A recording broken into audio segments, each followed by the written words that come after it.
Salam alaikum. Dans cette vidéo, nous allons traiter quelques exercices de la deuxième série sur la machine de Turing.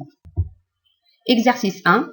Concevoir une machine de Turing MT1 qui permet de calculer la fonction R2 qui est x mod 2. Passons maintenant à la solution.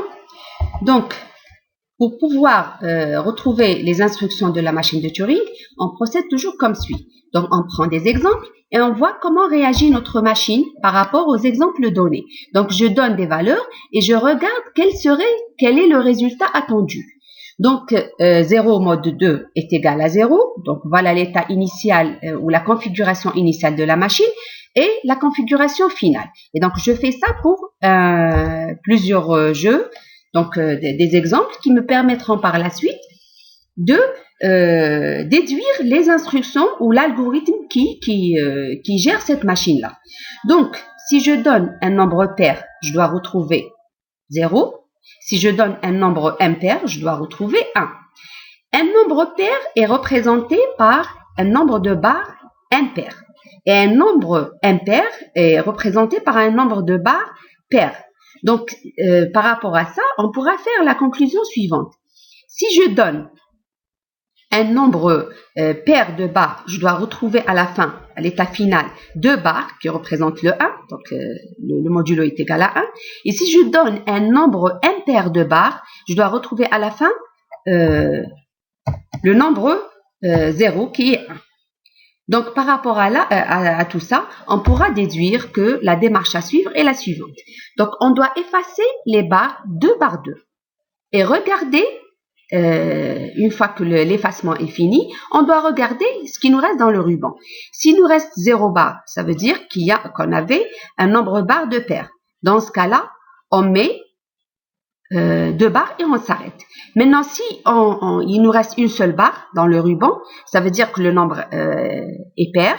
Et dans ce cas-là, on mettra un 1 et on s'arrête. Donc, on va essayer de décrire les instructions qui concrétisent cette démarche-là dans la machine suivante. Donc, voilà. Donc, première instruction, ça sera Q01, 0, Q1. Donc, on commence par effacer la première barre. Ensuite, qu'est-ce qu'on fait? On passe à droite. On passe à droite pour continuer l'effacement de la deuxième barre. On avait dit qu'il fallait faire des effacements 2 par 2, 2 barres à la fois. Donc, en se déplaçant à droite, Q2, il est en face de 2 cas.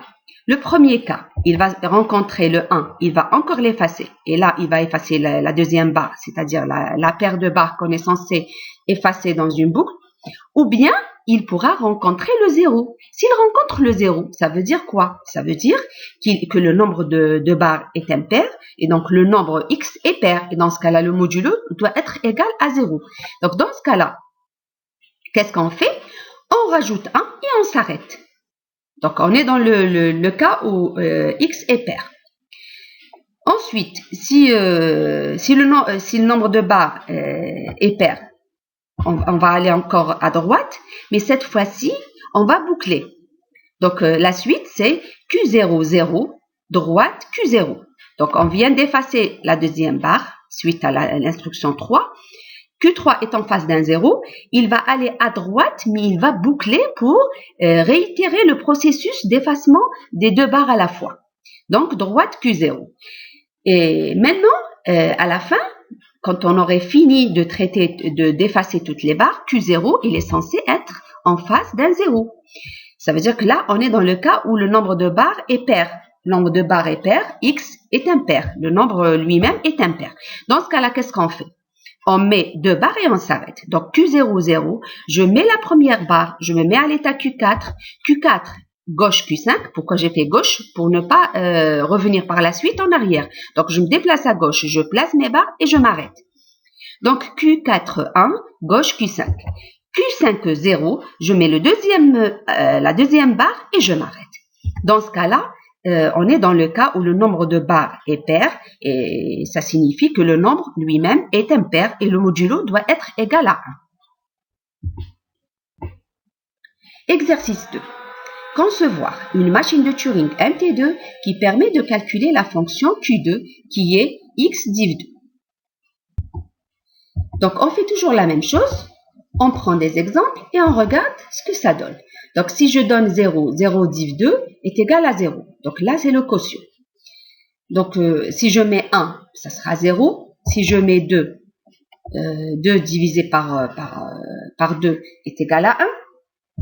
3 divisé par 2 est égal à 1. 4 divisé par 2 est égal à 2. Et ainsi de suite. Maintenant, qu'est-ce qu'on peut déduire? On peut déduire que là, on cherche la moitié du nombre. Donc, on regarde par rapport, donc on est censé garder la moitié du nombre comme résultat. J'ai donné, bon, pour les nombres inférieurs à 2, c'est clair, c'est 0. Maintenant, à partir de 2, si on regarde ici, nous avons 3 barres, j'ai obtenu 2 barres. Ici, avec 3, nous avons 4 barres qui nous donnent 2 barres. Si on a 5 barres, on a 3 barres. 6 barres, 3 barres. Donc, si le nombre de barres est pair, on a exactement la moitié. Si le nombre de barres est impair, on a la moitié plus 1. Alors, comment va-t-on écrire l'algorithme qui nous permet de réaliser ce traitement? Donc, on va faire le test suivant. Si le nombre de barres est pair, alors gardez la moitié des barres. Donc ça, on l'a eu à travers les exemples qu'on a cités ci-dessus. Donc, si le nombre de barres est impair, alors gardez la moitié des barres plus une barre. Donc, pour obtenir le résultat, voilà ce qu'on doit faire. Il faut aller à la fin du nombre. Donc là, il faut sauvegarder, il faut travailler sur le nombre lui-même et en même temps avoir le résultat. L'astuce qui nous permet de faire ce traitement-là, c'est de placer à la fin du nombre l'étoile. C'est pas la même chose que pour l'exercice précédent où on effaçait et on avançait. Là, on doit faire deux choses à la fois. Traiter le nombre et sauvegarder le résultat. Donc, on va aller à la fin du nombre, rajouter étoile. Et après l'étoile, c'est là où on mettra le résultat qui est la moitié du nombre. Donc, après, qu'est-ce qu'on fait? Pour avoir la moitié, il faut prendre 2 barres, les supprimer et mettre comme résultat une barre pour avoir la moitié. Donc, supprimer 2 barres de x, mettre une barre après l'étoile. C'est comme ça qu'on procède pour avoir la moitié. Donc, on va répéter ces opérations, supprimer 2 barres, mettre une barre, supprimer 2 barres, mettre une barre, jusqu'à épuisement de x. Donc, si le nombre de barres est pair, qu'est-ce qu'on va faire? On va rajouter une barre. C'est la moitié plus 1. La moitié plus 1, donc comme on a déjà l'étoile sur le ruban, on va supprimer l'étoile. Si le nombre de barres est pair, donc on va garder la moitié, on va supprimer l'étoile et s'arrêter. Si le nombre de barres est impair, dans ce cas-là, on doit avoir la moitié plus 1. La moitié plus 1, comme on a l'étoile, on va la remplacer par une barre et s'arrêter. Donc voici le pseudo-algorithme qui nous permet de faire le traitement nécessaire. Maintenant, on passe à l'écriture de la machine de Turing qui permet de faire le traitement nécessaire pour la division. Donc, première des choses à faire, je dois placer l'étoile après le nombre x pour pouvoir stocker le résultat de la division après le nombre. Donc, qu'est-ce qu'on est censé faire? On est censé parcourir toutes les barres de x en allant vers la droite, donc à travers une boucle Q0, 1, droite Q0. Cette boucle, elle va nous mener à l'extrême droite, donc on va rencontrer le 0. Le premier 0 qui se trouve après x, on doit le remplacer par une étoile et se mettre à l'état Q1. Ensuite, qu'est-ce qu'il faut faire? Il faut revenir à gauche. Il faut revenir à l'extrême gauche pour commencer le traitement. Donc, on va écrire encore une deuxième boucle, Q1 étoile, gauche Q1. Donc, Q1 étoile gauche Q1, Q1 1 gauche Q1. Et donc Q1, quand il rencontre le 0, il se met à droite, il se place à l'état Q2. Donc toute cette séquence-là, on l'exécute la première fois avant de commencer le traitement. Donc elle permet juste de placer l'étoile et revenir à gauche. Et à partir de cet instant-là, on va assigner le rôle de l'état initial à Q2. Donc, c'est Q2 qui va, c'est à partir de Q2 qu'on va faire le traitement de la suppression des 2 barres et des tests, etc. et la sauvegarde du résultat, bien sûr. Donc, maintenant, on va commencer l'effacement. Donc, Q2, 1, 0, Q3. Donc, on va effacer la première barre. On se déplace à droite et on efface la deuxième barre. On efface la deuxième barre. Si elle existe, bien sûr. Si elle existe, je vais l'effacer. Donc, je vais effacer par paire de barres. Maintenant, il se peut que le nombre, il se peut qu'on ait un nombre de barres impair. Si le nombre de barres impair à la dernière paire de barres, je vais me retrouver à cet instant-là avec la paire de lecture Q4 étoile. Donc, au lieu de rencontrer la deuxième barre, je vais rencontrer l'étoile. Et dans ce cas-là, qu'est-ce que je dois faire? On est dans le cas où le nombre de barres est impair. Si le nombre de barres est impair, on avait dit que c'était la moitié plus une barre. Donc, l'étoile qui restait, qui permettait de séparer le nombre du résultat, je vais la remplacer par une barre et m'arrêter. Maintenant, le Q5, il est en face d'un 0. Donc, il va aller à droite. Il va aller à droite.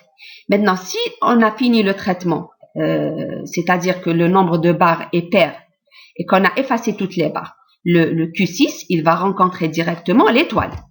S'il rencontre l'étoile, bon, avant de l'effacer, il est censé rajouter une barre à la fin après l'étoile. Et après, il revient pour effacer l'étoile. Au lieu de faire toute cette gymnastique, on préfère, à ce niveau-là, remplacer carrément l'étoile par une barre. La barre que je devais mettre, parce que je viens d'effacer deux barres, je dois mettre à leur place, comme résultat, une barre après le X, donc après l'étoile. Du moment que j'ai fini le traitement du nombre X, et je viens de rencontrer l'étoile, je vais la remplacer par une barre et je m'arrête. Là, on est dans le cas où le nombre de barres est pair, et dans ce cas-là, on prend exactement la moitié le résultat, c'est la moitié du nombre de barres initial. Maintenant, si on a encore des barres à supprimer, qu'est-ce qu'on va faire? Avant de réitérer la suppression des barres, il faut aller écrire après l'étoile une barre pour sauvegarder la moitié du nombre. Donc, Q6, il est en face d'un 1. Il faut qu'il aille à droite. Donc, Q6, 1, droite, Q7. Ensuite, Q7, il va rencontrer encore des barres. Il va les parcourir. Ça, c'est les barres restantes de X. Donc, Q7, 1, droite, Q7. Q7, il va rencontrer à un moment donné l'étoile, le séparateur. Donc, il va le sauter encore et aller à droite. Il va rencontrer les barres du résultat. Donc, il va les sauter à travers l'instruction 13, Q7, 1, droite, Q7. Ensuite, il va rencontrer le 0. Dès qu'il rencontre le 0, ça veut dire qu'il est à la fin du ruban. Donc, là, il pourra mettre la barre du résultat. Donc, il va remplacer le 0 par un 1. Il se met à l'état Q8. Maintenant, Q8, il est censé revenir à gauche, à gauche, à gauche, jusqu'à se rebrancher vers l'instruction 6. À un moment donné, il faut qu'on réitère le processus de suppression de barres, vérification si on est dans le cas pair, impair, sinon on passe à la fin du ruban, on place une barre et on revient. Donc Q8, 1, gauche Q8, Q8 étoile, gauche Q8, Q8, 0, droite Q0. C'est là où on va réitérer l'effacement, la boucle. Donc si vous voulez, c'est là où on va boucler. Donc, on va aller à l'état Q2 et Q2, comme on l'avait dit, il joue le rôle de l'état initial. Donc, il va refaire tout le traitement. Donc, voilà. Exercice 3. Concevoir une machine de Turing MT3 qui permet de calculer la fonction ABS qui est, à XY, elle leur associe la différence de la valeur absolue. Donc, c'est toujours le même procédé. On prend des exemples et on regarde comment se comporte cette machine-là. Donc, si je lui donne 2 étoiles 3, comme c'est une machine qui comporte deux nombres, il faut les séparer par l'étoile, le résultat est censé être la valeur absolue de leur différence. Donc, 2 moins 3, en valeur absolue, ça donne 1. Donc, voici l'état initial, la configuration initiale. Voici la configuration finale. Maintenant, si on prend K3, on obtient 3. Donc, voilà le résultat. Donc, ce qui est sûr, c'est que dans le résultat, on n'aura pas l'étoile. Il faut l'effacer. Mais il faudrait qu'on trouve la relation entre l'état initial et l'état final. C'est ça ce qui nous permettra de déduire les instructions à écrire. Donc, quelle est la démarche à suivre? Il s'agit ici de calculer la différence. La différence, on peut la calculer en barrant à chaque fois une barre de X et une barre de Y. Une barre de X, une barre de Y, jusqu'à épuisement soit de X, soit de Y. Et après, il faudrait effacer encore l'étoile. Alors, donc, pour récapituler, c'est effacer une barre à gauche et une barre à droite. Donc, une barre de X et une barre de Y. Jusqu'à épuisement des barres de X ou celles de Y. Donc, pour écrire les instructions, donc on va réaliser le traitement comme suit. Première instruction, on doit effacer une barre de X. Q0, 1, 0, Q1. Q1, 0, droite Q2. Maintenant, je dois parcourir toutes les barres de X en allant vers la droite pour rencontrer les barres de Y. À l'extrême droite, j'efface une barre et je reviens. Donc, je peux me retrouver face à deux cas. Le cas où je viens d'effacer une barre de X et il n'y en a plus de barres. Il n'y en a plus, c'est bon, donc on est en face de l'étoile. Ça c'est le cas où on a X inférieur à Y. Donc, si X est inférieur à Y, qu'est-ce qu'on va faire? Donc, on va prendre l'étoile, on va la remplacer par 0. Et après, on s'arrête. Donc, on pointe à droite et on s'arrête. On va aller vers le prochain 1. Maintenant, si le nombre X n'est pas encore fini, il faudrait qu'on aille à droite pour supprimer la barre de Y. Donc, Q de 1, droite Q2, Q de 1, droite Q4, Q4, 1, une boucle qui va parcourir toutes les barres. Ensuite, on va rencontrer l'étoile, on va encore la sauter et aller à droite. Et quand on rencontre le 0, on va revenir à gauche et là, on doit supprimer une barre de Y. Je viens de supprimer une barre de Y à travers Q5, 1, 0, Q6. Donc là, on est face à deux cas. Donc 0, Q6, Q6, 0, gauche Q7. Le Q7, il peut rencontrer l'étoile. Ça veut dire, il vient d'effacer la barre, il n'en reste plus. Il va rencontrer directement l'étoile. Dans ce cas-là, il va remplacer l'étoile par un 1 et se mettre à l'état Q8. Mais dans ce cas-là, il faut aller à droite pour placer la tête vers la première barre utile. Sinon, qu'est-ce que je fais? Donc, Q1, 1, gauche Q8, Q8, 0, droite QF. Maintenant, si Q7 est en face d'un 1, qu'est-ce qu'il va faire? Il va aller à gauche Q9, Q9, il va aller encore à gauche, sauter l'étoile, aller à gauche et reprendre le traitement. Q9, 0, droite Q0. Donc, Q0 va, donc là, on va boucler vers l'état initial et on va réitérer le traitement, d'effacer une barre, avancer, tester, etc. Exercice 4. Déterminer toutes les fonctions calculables par la machine de Turing MTF1 définies comme suit. Donc, vous avez ici toutes les instructions de cette machine-là. Il s'agit de faire le déroulement pour déduire ce que fait la machine. Alors, pour le déroulement, il faut toujours, bien sûr, mettre au clair les instructions devant vous et prendre des exemples pour pouvoir tirer la conclusion sur le fonctionnement de la machine. Donc, on va prendre un exemple. Si on prend par exemple 4, qu'est-ce qu'on obtient? Là, on nous a dit toutes les fonctions. Donc, il se peut que cette machine-là représente pas uniquement une seule fonction, mais plusieurs fonctions. On en a déjà vu des exemples. Donc, Q0, bien sûr, le ruban, c'est 4, c'est 1 à la puissance 5. Donc, on va essayer de dérouler la machine.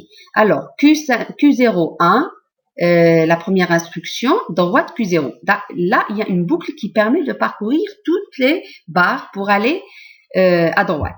Donc, I1 plusieurs fois, donc étoile pour dire exécuter plusieurs fois. On va se retrouver avec la configuration 1 à la puissance 5, Q0, 0. Q0, 0, je vais chercher quelle est l'instruction qui permet d'avoir, de commencer par Q0, 0. Ben, c'est bien l'instruction 9. L'instruction 9, qu'est-ce qu'elle dit? Elle dit qu'il faut aller à gauche et se mettre à l'état Q1. Donc, aller à gauche d'une case, ça permet d'avoir la configuration 1 à la puissance 4, Q1, 1. Ensuite, Q1, 1, on va chercher l'instruction, c'est l'instruction 10. L'instruction 10, mais là, il s'agit d'une boucle. Une boucle qui permet de faire le parcours de toutes les barres en allant vers la gauche. Donc, si on exécute I10 plusieurs fois, voilà ce qu'on obtient. Q1, 0, 1 à la puissance 5. Maintenant, Q1, 0, droite Q7. C'est l'instruction 11. 11, droite Q7. Et là, est-ce qu'il y a une instruction qui commence par Q7, 0? Il n'y en a pas. Et donc, on peut déduire que Q7 est l'état final. Donc, à partir de cet exemple, on a donné 4, on a obtenu 4. Maintenant, on va prendre un deuxième exemple. Donc, comme je vois dans les symboles de cette machine, il y a l'étoile, on peut penser à une fonction binaire. Donc, on peut prendre un exemple de la forme de étoile 3. On va voir ce que ça va donner. Donc, la représentation, donc la configuration initiale, ça sera Q0, 1 à la puissance 3, étoile 1 à la puissance 4. Donc, première instruction, ça sera la boucle 1 plusieurs fois. Ça me permettra de parcourir toutes les barres qui se trouvent devant Q0 en allant à droite. Et donc, je vais rencontrer l'étoile. Q0 étoile, je vais exécuter l'instruction 2. Donc, on va remplacer l'étoile par une barre. Et ensuite, on va revenir à gauche. Donc, on va revenir à gauche à travers la boucle instruction 3 plusieurs fois. Donc, une fois qu'on est à l'extrême gauche, on va rencontrer le 0. Et dans ce cas-là, je vais le remplacer par... donc, je vais encore aller à droite à travers l'instruction 4. Et ensuite, je vais remplacer la première barre utile par un 0 à travers l'instruction 5. Ensuite, on va aller à droite, I6. I6, donc je me mets en face d'un 1. Q5, 1, on va supprimer cette barre et la remplacer par un 0. Et ensuite, qu'est-ce qu'on fait? On se met à l'état Q0.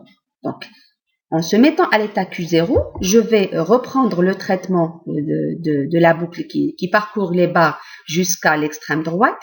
Donc, I1, plusieurs fois, ça me permettra de rencontrer le 0. Et dans ce cas-là, comme il n'y a plus d'étoiles dans le ruban, il y a juste une séquence de 1, la séquence est exactement la même que dans l'exemple précédent. Donc, dans l'exemple précédent, on n'avait que des barres dans le ruban. Donc, on avait fait le parcours à l'extrême droite, ensuite le retour vers la gauche et l'arrêt. Donc là, on a fait un traitement dans la première phase. Et là, on se retrouve dans le même cas que l'exemple précédent. Et donc, le ruban va garder le même nombre de barres. Je fais juste le parcours à droite et je reviens à gauche. Donc, cette machine à 2, 3, elle nous a donné 5. 2, 3, 5, ça nous fait penser à la somme. Donc, 2 plus 3. On va essayer encore de vérifier dans le cas généralisé. On va prendre K arguments et on va voir ce que ça va nous donner. Donc, si on prend N1, N2, Nk, on va voir est-ce que c'est réellement la somme. Est-ce que cette fonction permet de faire la somme de tous les arguments. Donc, on va voir. Donc, on va représenter la configuration interne initiale. Donc, ça sera Q0, 1 à la puissance N1 plus 1. Donc, on va représenter chaque argument et on verra ce que ça va donner. Toujours, c'est la première instruction exécutée en boucle. Ça va nous mener vers la prochaine case différente de 1 qui est étoile. Étoile, on va la remplacer par une barre et on revient à gauche. Donc, à travers l'instruction 3 plusieurs fois. Donc, on va revenir à gauche jusqu'à l'instruction 4. On va rencontrer l'étoile, on va aller à droite. Une fois qu'on est à droite, on va supprimer une barre, avancer à droite, supprimer la deuxième barre, donc supprimer la deuxième barre, et ensuite, qu'est-ce qu'on va faire? On va revenir à l'état Q0. Q0, il a devant lui une séquence de barres, il doit les parcourir encore une fois, parce que l'instruction 1, c'est toujours le parcours de toutes les barres jusqu'à rencontrer un symbole différent de 1. Donc, ce symbole, tant qu'il y a des étoiles dans la suite, on va faire le traitement de l'exemple précédent. Donc, remplacer l'étoile par une barre, revenir à gauche, supprimer 2 barres et réitérer la boucle à travers Q0. Donc, en fait, ce qu'on va exécuter ici, c'est une boucle composée de la séquence suivante. Vous avez I1 plusieurs fois, suivi de I2, suivi de I3. Donc là, c'est le parcours. Ensuite, remplacement de l'étoile, revenir à gauche, supprimer la première barre, supprimer la deuxième barre. Ensuite, refaire le traitement à partir de Q0. Si je fais ce traitement plusieurs fois, à la fin, je vais me retrouver avec un ruban qui ne comporte que des barres, plus d'étoiles. Donc, à ce niveau-là, je vais utiliser uniquement la séquence du premier exemple. Donc, ça sera I1 plusieurs fois, I9, donc aller à droite. Une fois qu'on rencontre le 0, je reviens à gauche et je m'arrête. Donc, je fais une boucle de parcours à droite, boucle de parcours à gauche et je m'arrête. Quand je m'arrête, j'aurai calculé la somme de N1 plus N2 plus jusqu'à Nk. Donc, cette machine de Turing permet de calculer toutes les fonctions F1 qui vont de Nk vers N, sachant que K est supérieur ou égal à 1, à X1 jusqu'à Xk, elle leur associe X1 plus jusqu'à Xk. On passe maintenant à l'exercice 6, qui porte sur la composition de machines de Turing. Première question, concevoir à partir de la machine de Turing SMTS, la machine de Turing MTS2 qui calcule la fonction S2 définie par x plus 2. Donc MTS, c'est la fonction successeur. Donc à partir du successeur, on veut calculer la fonction S2 qui est x plus 2. Donc si vous voulez, c'est le successeur deux fois. Ensuite, deuxième question, concevoir à partir des deux machines MTS, donc successeur, et MT+, la machine de Turing MTS+, qui calcule la fonction S+, qui est à x, y, elle associe x plus y plus 1. Donc, pour la solution, avant d'écrire MTS2, il faudrait qu'on reprenne les instructions de la fonction successeur. Donc, on a pris ici la solution la plus optimale, celle qui permet de placer une barre à gauche du nombre. On aurait pu prendre la deuxième solution qui permet d'aller à droite du nombre et placer une barre et revenir à gauche. Donc, ici, vous avez les symboles, c'est 0, 1. Les états, c'est les trois états Q0, Q1 jusqu'à QF. Et vous avez deux instructions, Q0, 1, gauche Q1, Q1, 0, 1, QF. Donc, je place une barre et je m'arrête. Maintenant, pour MTS2, il faudrait que la composition dit que si on veut composer deux fonctions, là, il s'agit de composer la fonction avec elle-même. Donc, on va composer MTS et MTS.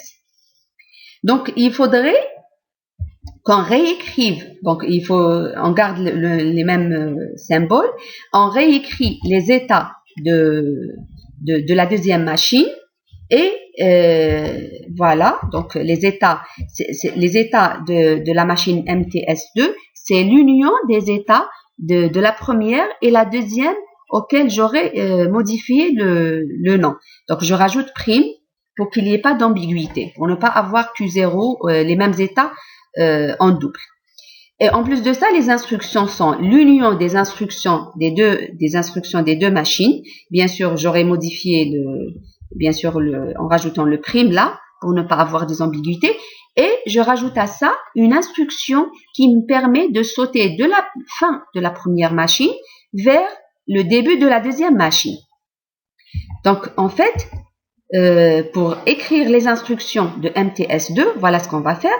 Donc, Q0, 1, gauche Q1. Donc, on va exécuter MTS. Et une fois qu'on a fini le traitement, on se branche encore. Donc, le résultat obtenu, je vais encore l'injecter dans la deuxième machine qui fait partie de la composition. Donc, pour faire le deuxième traitement. Donc, j'ai calculé le successeur. Je vais passer de l'état QF 1, je mets 1, Q0 prime. Le 1 là, je suis en face d'un 1, je réimprime 1 et je me branche vers l'état Q0 prime. Q0 prime, qu'est-ce qu'il va faire? Il va faire la même chose. Dans la deuxième machine, j'ai Q0 prime, 1, gauche Q1 prime, Q1 prime, 0, 1, QF prime. Donc voilà, donc je vais exécuter ces instructions-là et voilà ce que j'obtiens. Et donc, je m'arrête à l'état QF prime. Et dans ce cas-là, j'aurais calculé dans une première phase le successeur du nombre. Et dans une deuxième phase, j'aurais calculé le successeur du nombre qui est x plus 2. Donc, deuxième partie de l'exercice, on vous a donné la fonction, la machine de Turing plus, avec l'ensemble des instructions, et on a la machine de Turing du successeur.